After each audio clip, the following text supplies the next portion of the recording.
Yes.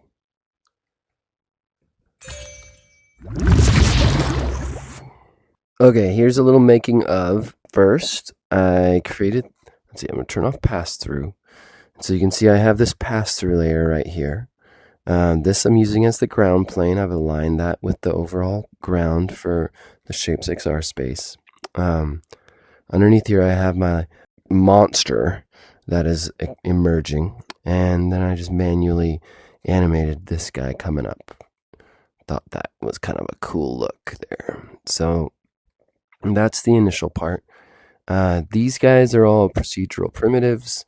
If I come in here, you can see that I have just, adjusted the chamfer and the corners on these things. I'll just undo that to put it back.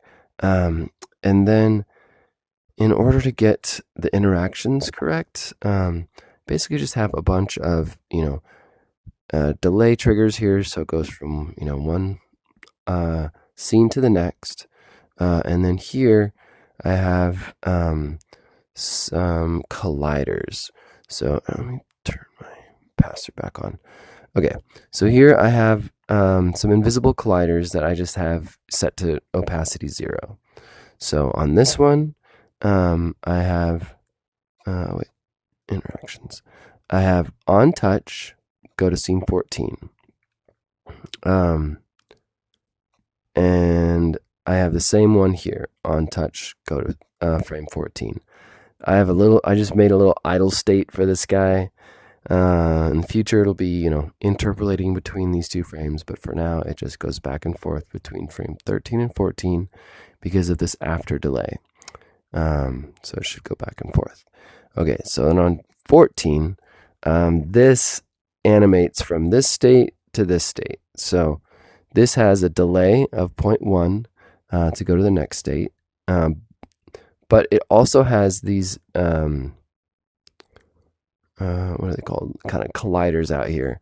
So if before 1.1 seconds I go in and touch this, then it's going to go to scene 38.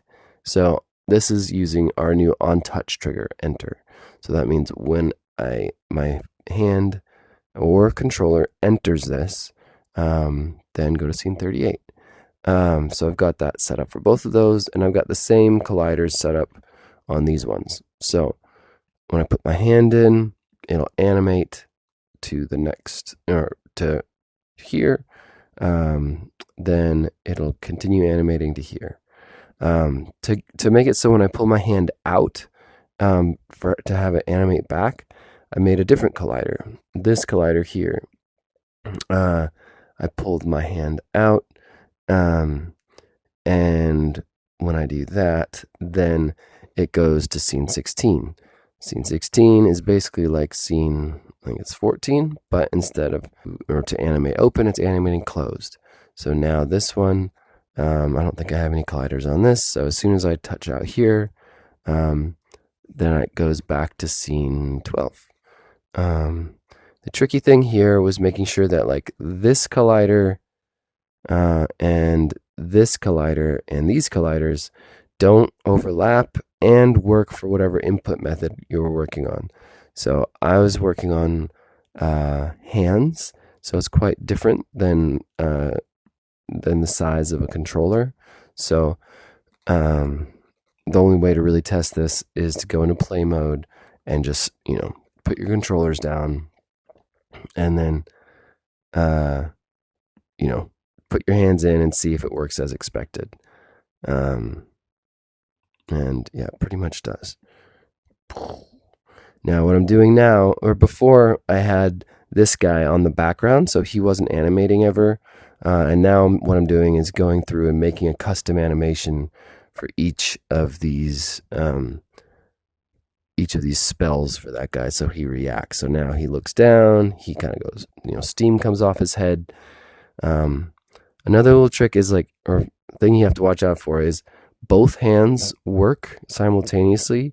So if it'll get confused, like let's say like this, if I have one hand in this collider while at the same time this one's in the other collider.